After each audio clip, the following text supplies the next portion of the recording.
sa pagpaubos. 1 Pedro Kapitulo 5 versikulo 5. Magbakos kamo sa pagpaubos, aron mag-inalagaray ang usaw-usa. Kay ang Dios nagabatok sa mga palabi-labihon, apan nagahatag sa grasya sa mga mapaubsanon. Ang masaligon nga gugma ug dili hakog nga debosyon nga gipakita diha sa kinabuhi ug kinaiya ni Juan, naghatag og mga leksyon nga dili matukib nga bili ngadto sa Kristohanong iglesia. Si Juan dili natural nga nakaangkon sa katahom sa kinaiya nga gipadayag sa iyang ulahing kasinatian. Sa kinaiyanhon, siya adunay seryoso nga mga depekto.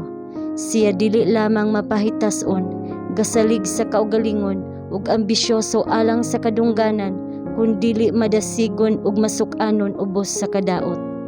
Apan sa ilalom niining tanan, ang Dios nang magtutudlo nakaila sa mainiton, sinsero mahigugmaong kasing-kasing.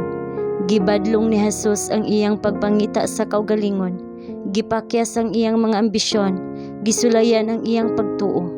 Apan iyang gipadayag kaniya ang gipangandoy sa iyang kalag, ang katahom sa pagkabalaan, ang makapausab nga gahom sa gugma. Ang mga leksyon ni Kristo nga nagpakita sa kaaghop ug pagpaubos ug gugma, ingon nga kinahanglanon sa pagtubo sa grasya ug pagkaangay sa iyang buhat, maoy labing taas nga bili kang Juan. Iyang gimahal ang matag leksyon ug kanunay nga naninguha sa pagdala sa iyang kinabuhi ngadto sa pagpahiuyon sa Dios nun nga sumbanan. Si Juan nagsugod sa pag-ila sa himaya ni Kristo, dili ang kalibutanon nga kahalangdon ug gahom diin siya gitudloan sa paglaom, kundili ang himaya ingon sa bugtong anak sa amahan, puno sa grasya ug kamatuoran. Si Juan nagtinguha nga mahisama ni Jesus ug ubos sa makapausab nga impluwensya sa gugma ni Kristo, nahimo siyang maaghop ug mapaubsanon. Ang kaugalingon gitago diha kang Jesus. Ang Ginoong Jesus nangita sa kooperasyon ni adtong mahimong walay babag nga mga agianan alang sa komunikasyon sa iyang grasya.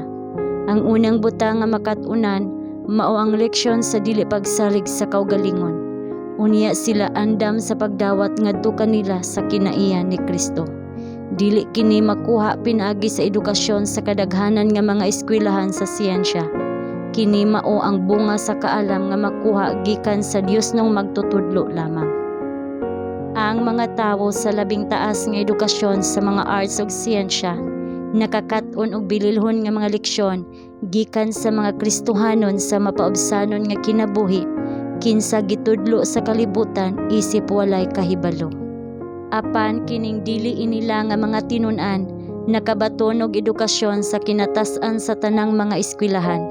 Sila milingkod sa tiilan niya, kinsa namulong nga walay tawo nga makasulti sa ingon. Juan Kapitulo 7 versikulo 46.